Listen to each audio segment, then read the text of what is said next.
Hey everyone, how's it going? Pastor Mike here from the Core and Time of Grace. I have let you down for about 30 days. At the end of 2018, we had a great Sunday church service here that we call Question and Answer Sunday. And I made a promise to our church family that I would try to answer all those questions. And I've answered a bunch of them, but I haven't answered all of them. So finally we're back. I have a whole sheet of questions here on both sides. We're going to try to tackle a bunch of them in short little snippets and videos.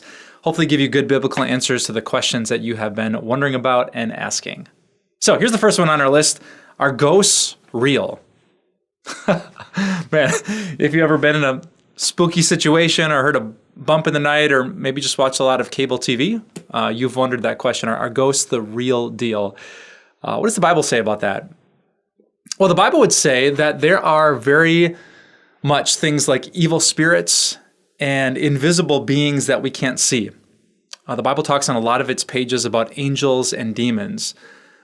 But I'm guessing that that's probably not the question. The question is probably, what about the person who died in this house many years ago? Could their ghost be like haunting this hotel or this old business place or the home that I live in?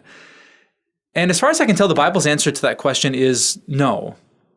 In the book of Hebrews, chapter 9, it says, people are destined to die once, and after that to face judgment. So kind of the Bible's theme is that when you die, you're judged by God, and his people end up in his presence in heaven, and those who aren't his people through faith in Jesus end up apart from his presence in hell, which means that we don't think the ghost of grandpa or the uncle or the person who lived here 100 years ago is somehow still floating around. Now, does that preclude the fact that there might be spiritual beings in that home?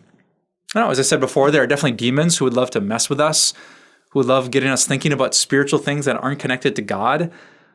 Could they make things go bump in the night? Could they impersonate maybe people since they were there as demons? They don't live and die and have lifespans. There's a whole bunch of mystery to that, but the answer is that's very much a possibility.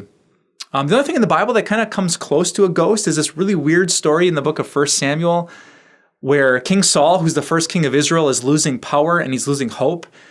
And in desperation, he dresses himself up and he goes to see like a medium, like this witch at a place called Endor. And she tries to summon the spirit of Samuel. And it's this whole crazy scene you can read about in the end of 1 Samuel. And it's hard to tell if somehow there's this spiritual connection, some ghost that she sees, or maybe just a demon impersonating Samuel. That's kind of the closest we get to anything that's connected to the modern ghost phenomenon. So where does that leave you? I think it leaves you with the Apostle Paul in Ephesians 6. He says, our battle is not against flesh and blood. It's against the spiritual forces of this realm. So what should you do?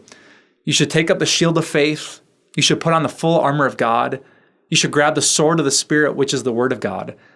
Stay close to Jesus. You don't have to be afraid of ghosts or demons or the devil or sin or guilt or shame. With Jesus, you're protected, you're safe, and you can sleep like a Christian.